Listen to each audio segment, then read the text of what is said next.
everyone, it's Liz, and here's what's in the Popping Collars feed for the month of December 2020. We're discussing the best pop culture of the year on Popping Collars. Martin Elford is back this month on Take Two to discuss the legacy of Breaking Bad. Betsy and Greg are hosting a giant end-of-the-year Oscars party for Going on 30. We'll reveal your votes for the best movies of the year 1989. Finally, The Sacred Six, featuring special guest Shayna Watson, wraps up this month with the Star Trek episode, Let That Be Your Last Battlefield. Thanks for listening, and keep those collars popped.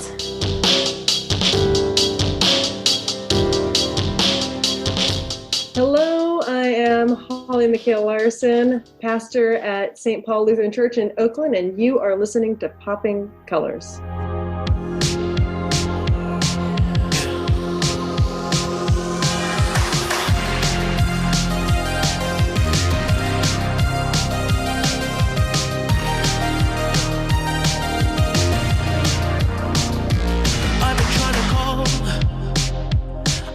Welcome to the number one Christmas podcast on Pandora, Popping Collars. I'm your host. My name is Greg Knight. I am the Director of Children and Youth Ministries at the Church of Bethesda by the Sea in Palm Beach, Florida.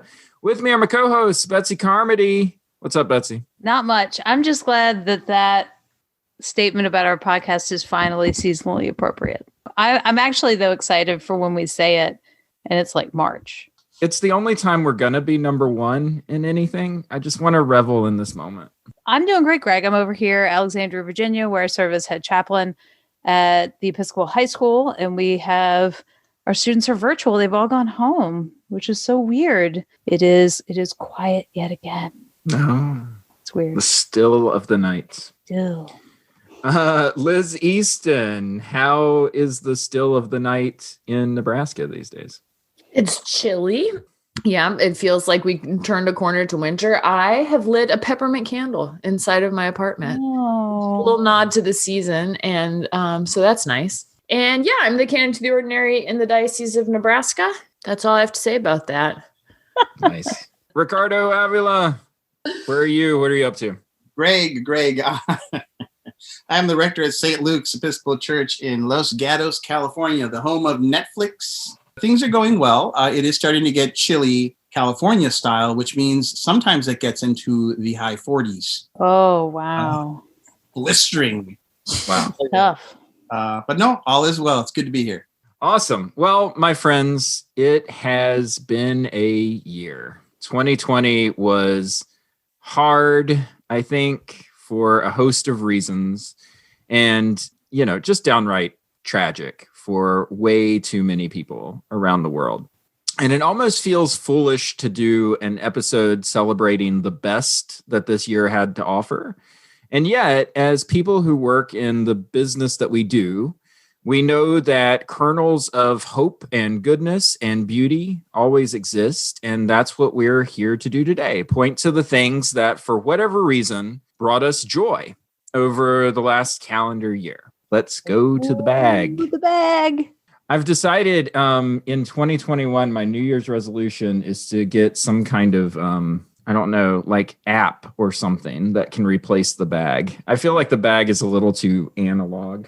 You should get one of those turny, wire cages, for bingo. Like bingo? Yeah. Oh, yeah. I actually thought, Greg, you might double down and get a velvet bag. Really just go. Oh, a velvet bag. Like that a is Crown also Royal well with bag. my soul. Yeah, Maybe.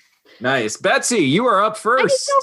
I get to go first. All right. So I have done a lot of TV watching during this year.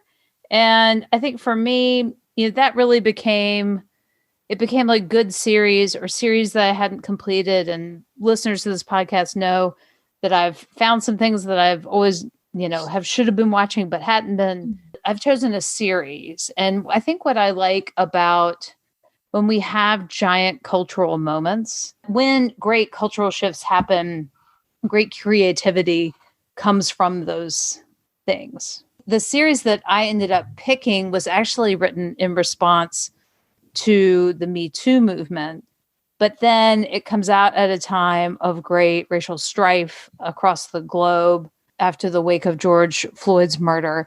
And so I'm choosing the HBO series I May Destroy You, which is beautifully done. It is written and stars Michaela Cole, who is a fabulous writer and just an amazingly quirky, funny, dramatic actress. I think it's hard for me to even categorize, is this show a drama? Is it a comedy? Is it a cultural commentary? It ends up being everything. Parts of the story are very much her life, being born in London, but parents from Ghana, going to Catholic school as a girl, and there's flashbacks and current times and her friends and her group of people.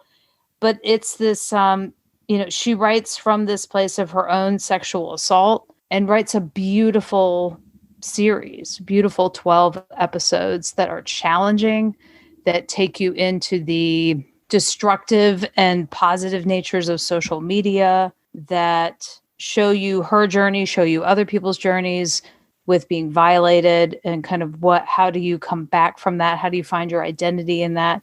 And it's just, it's so complicated that I cannot adequately describe it. So I will probably would keep babbling about it. I found it to be one of the best things that I watched this year.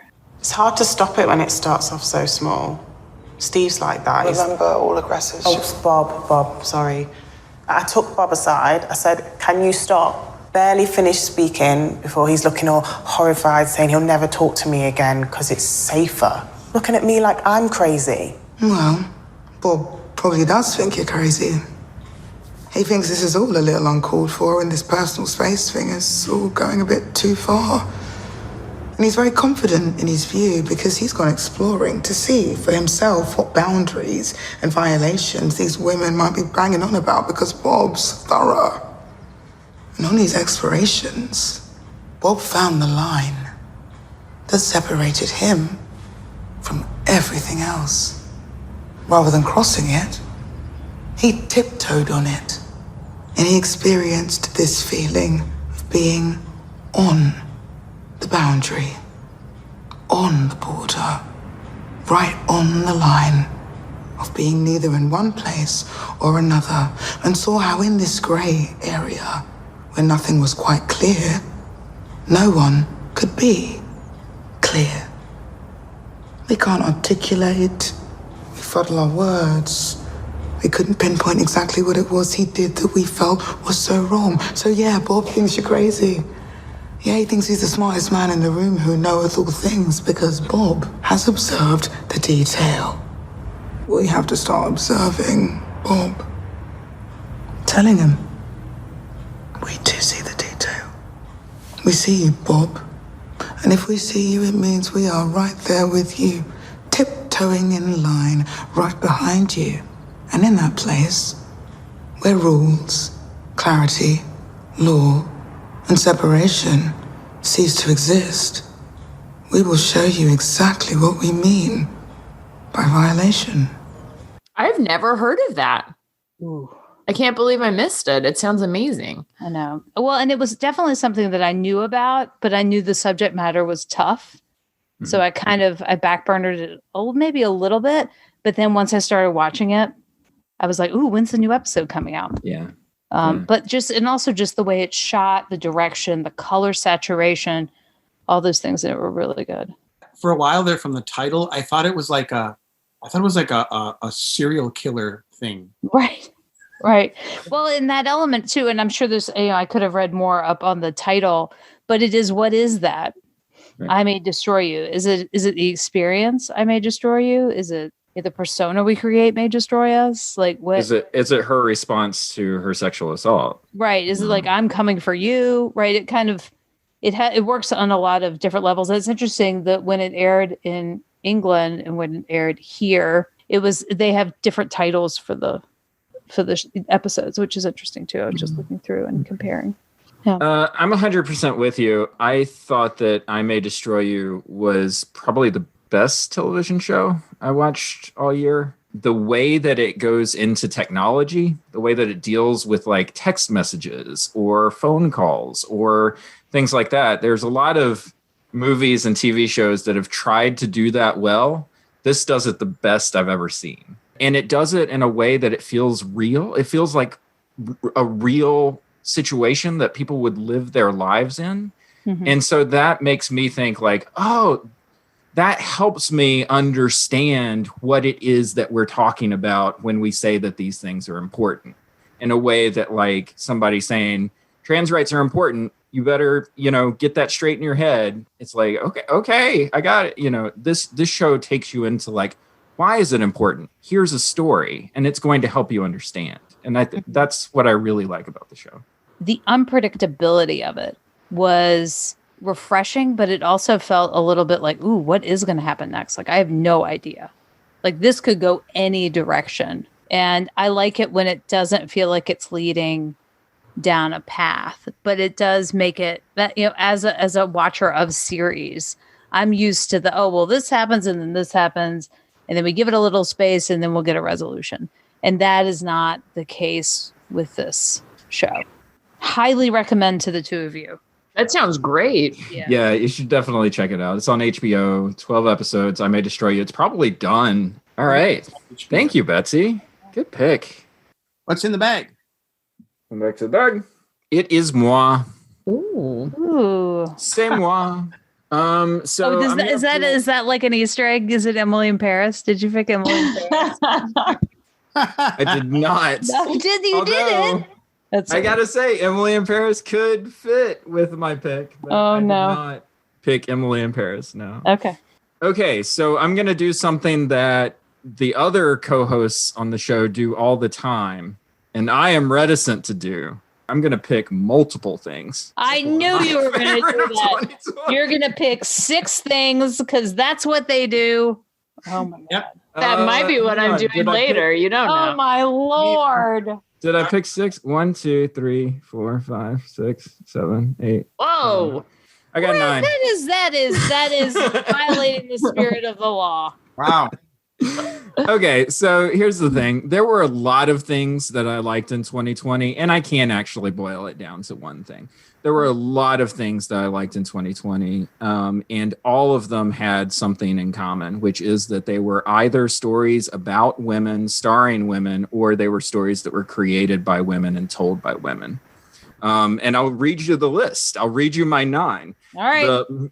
The movies that I loved this year were Portrait of a Lady on Fire, The Assistant, Never, Rarely, Sometimes, Always, First Cow, and The Painter and the Thief. The television that I loved this year was High Fidelity, Normal People, I May Destroy You, The Queen's Gambit. These were all just wonderful. And in a year that sort of seemed filled with, in the sort of boy marketplace stuff that kind of finds its way into my orbit, stuff like The Boys and Raised by Wolves or The Undoing, or like all of these sort of like violent, that stuff just sort of grated on my nerves after a little while. And these stories of women, and especially young women, figuring out, what is my identity? What is my place in the world? How do I overcome these struggles that are affecting me? They were just the stories that I needed to hear in 2020. Yeah. I guess if I had to pull one, I would have probably talked about I May Destroy You. That would have probably been the one that I would have chosen. What I'll maybe go into a little bit more is High Fidelity, probably. Okay, so here's how not to plan a career. 1, split up with boyfriend. 2, ditch college. 3, go to work in struggling record shop. 4, become owner of said record shop and stay there for rest of life. And 5, well, there is no 5. Does she seem sadder than usual, or is it the sweater? Sweater.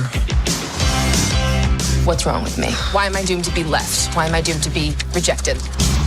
Seriously.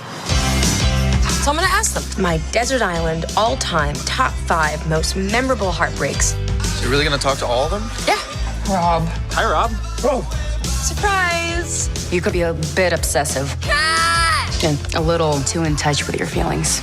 Let's work it out! You know, she told me I was obsessive and too in touch with my feelings. Those are not the words I would use. I would use it. That is Yeah. crazy. Yeah. Get out of the tub, get out of the house, have a little sex. Mom.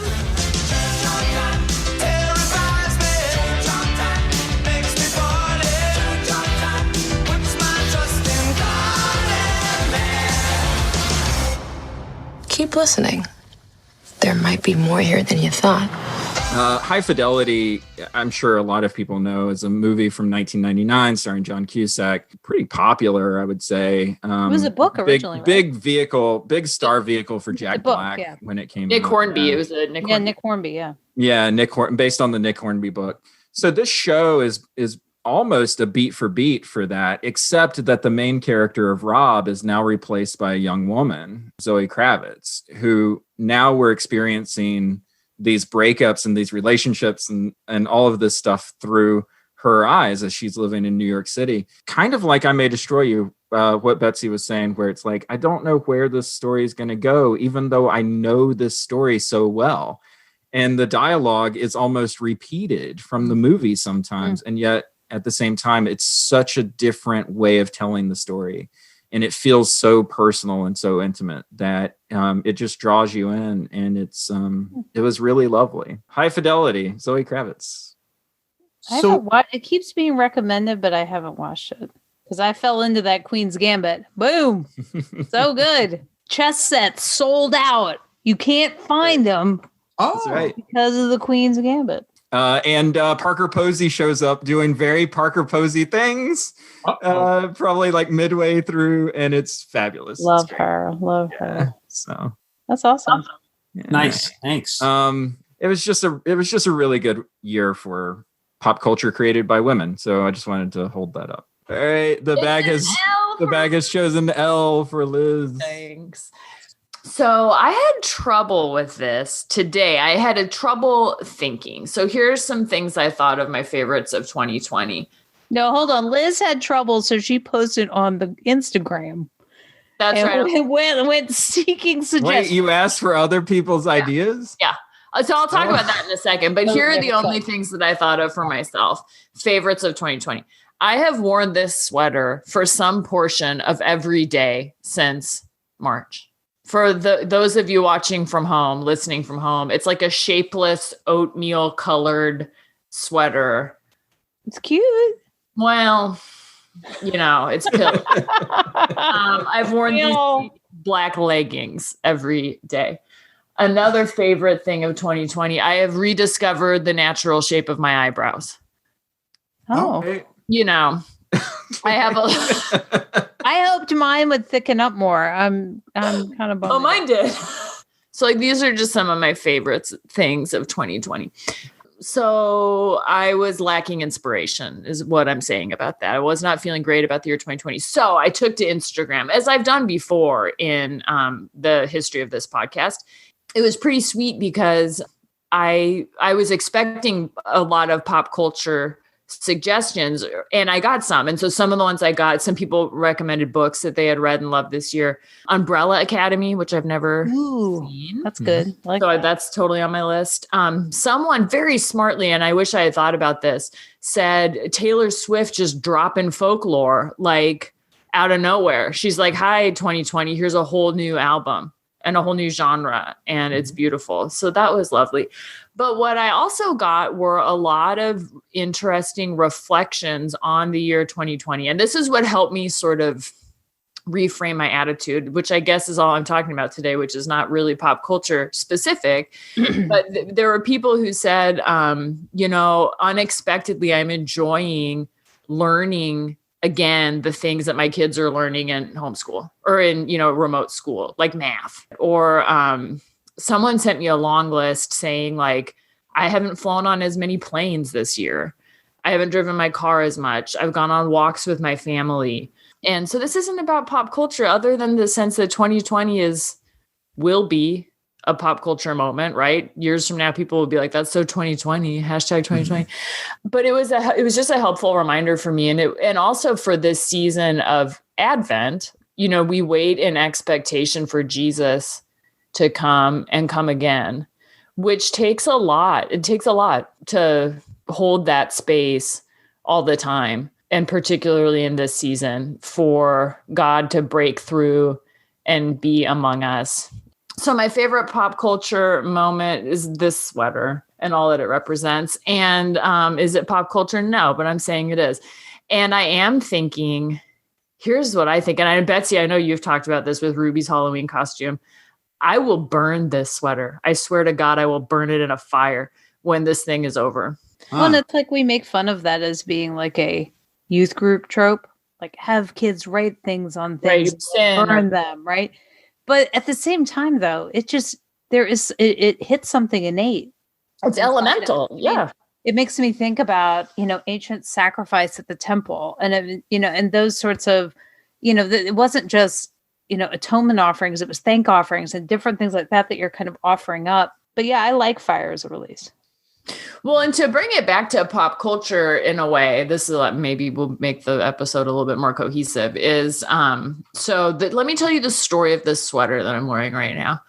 It was one day in its day, it was a beautiful sweater. And it was a sweater that like I took good care of and only wore to work. And like I folded it neatly so it didn't get weird shoulder creases and didn't get misshapen. And I really cared about it. And I loved it. And it made me feel comforted. As the pandemic really started and I transitioned to working from home, I wore it every day because I loved it. And a part of me knew I was destroying it in the process, but it brought me comfort. And now I have destroyed it and I love it even more. All of that is just to say that I've noticed that the pop culture that I've consumed this year has been similar to that. I've burned out some of the things that I already loved very much because they got me through in the past. So like Gilmore Girls. All you have to do is call my name and I'll be there on the next train. Where you lead, I will follow anywhere that you tell me to. If you need me to be with you, I will follow. Where you lead. I rewatched all 7 seasons of Gilmore Girls this year. I watched it for the first time, all of it. So good. I rewatched all of Parks and Rec. Oh, I'm right now rewatching The West Wing. And there's a part of me that thinks like, God, what a waste of time. But then there's another part of me that feels like you need to follow your own lead and say like, I need the things that comfort me. That's the story of this sweater and the story of pop culture. Hashtag 2020, hashtag blessed. That's all.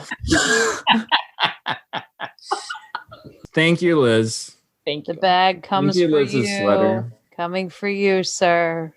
I want to see it. I have one letter left in my bag. I have to say, this is rigged. It is rigged.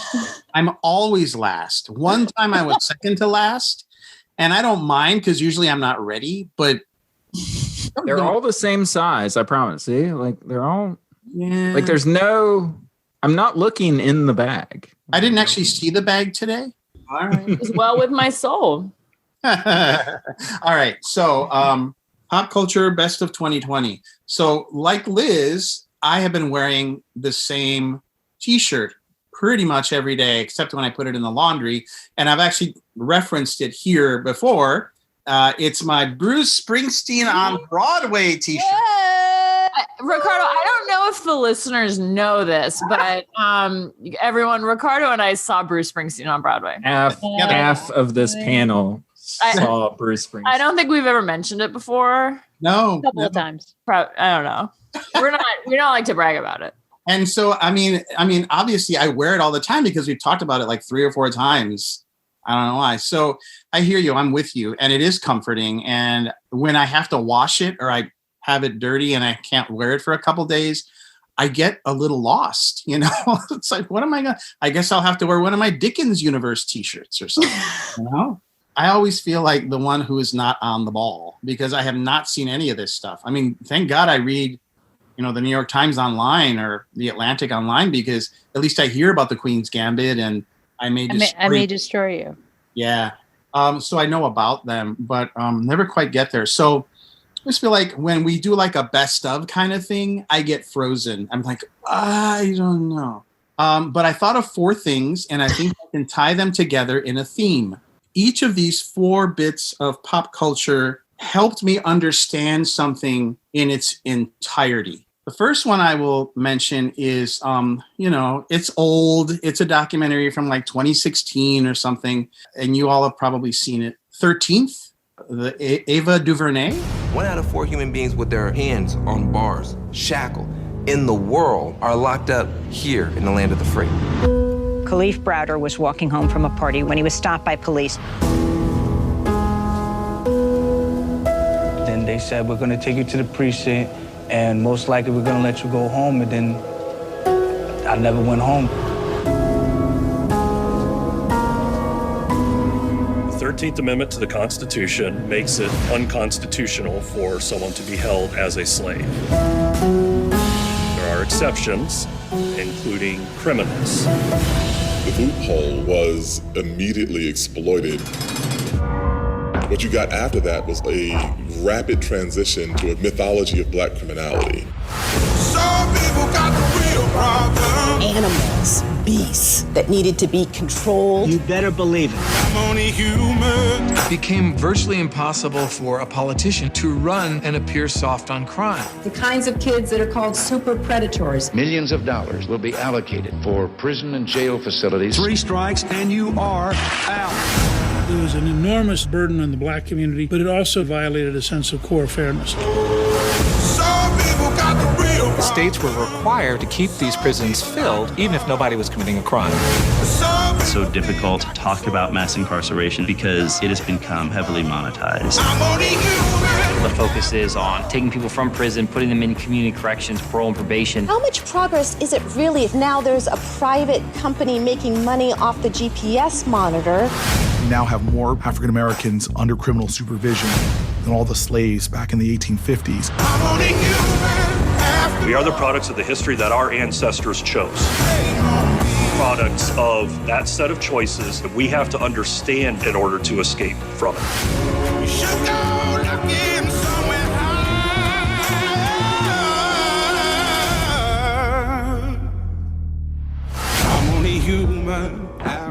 I think a lot of it was based on the new Jim Crow, the book that came out a while back. Because a lot of it was about incarceration, mass incarceration of blacks in this country. But when I watched 13, I made it an assignment for our parish because I wanted to have a Race in America series discussion. I thought, well, let's watch 13th together. I was kind of blown away. I mean, to have it all in one place. Oh, by the way, there was the Civil War. And then soon thereafter, after the Reconstruction folks packed up and left, they basically became indentured servants in the same plantations where they had been slaves. It was just all there in one piece, and it was shocking and depressing, but it was really almost cathartic in a way to have it all explained in a 2-hour documentary. That was one of my picks. And then along with that is a book, the book Caste by Isabel Wilkerson. It's so intense. It's so intense. I actually haven't finished it. I have like a fourth of the book left. There's so much in there, and it's story after story after story of these specific African Americans, black people in history, and what was done to them by whole towns. The Tulsa, Oklahoma business. That's happened in a couple of places in the 20th century, and individuals who are hurt for a lifetime by something that is done to them as children by white people.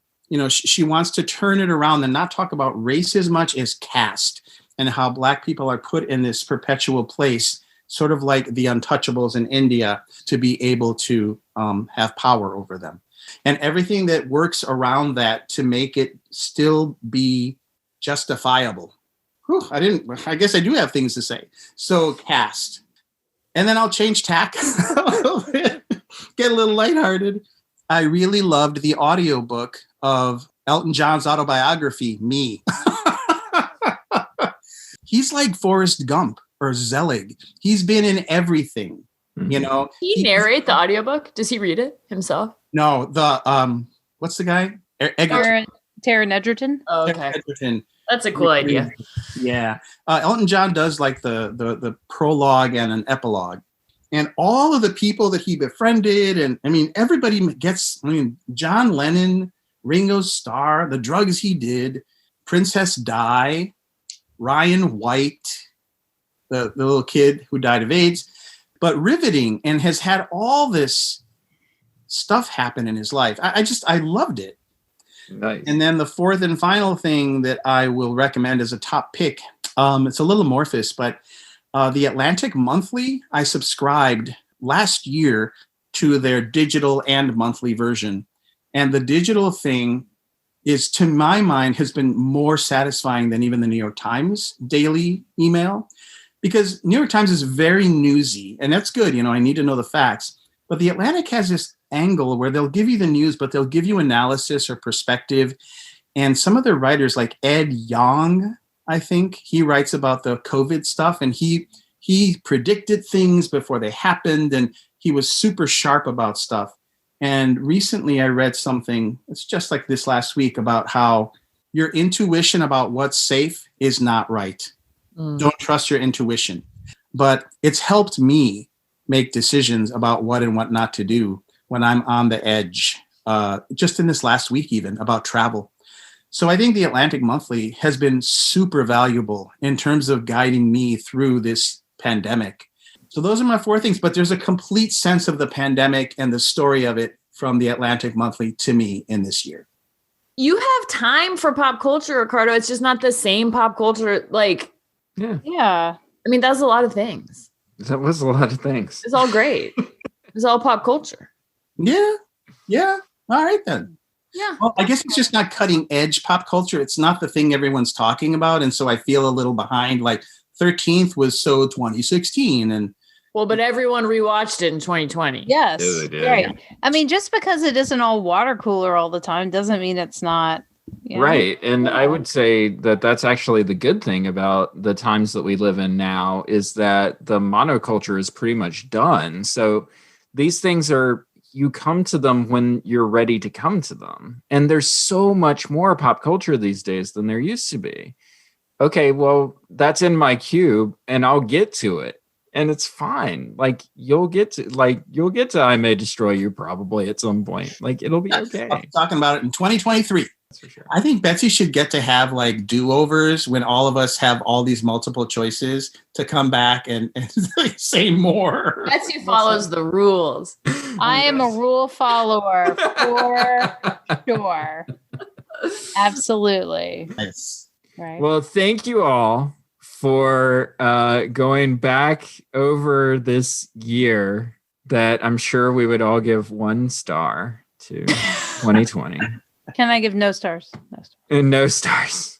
No Very stars. disappointing. 2020. 1 star, very disappointing. But I'm glad that we did it together, you guys. So thank you. Yes. Thank you for going through 2020 with us. Thank you, the listeners, for going through 2020 with us. Yes. And remember, you can find Popping Collars on the web at poppingcollarspodcast.com. And this is the part of the outro where Greg gives his obligatory delete your social media statement. So that's done. So now let's get to something good.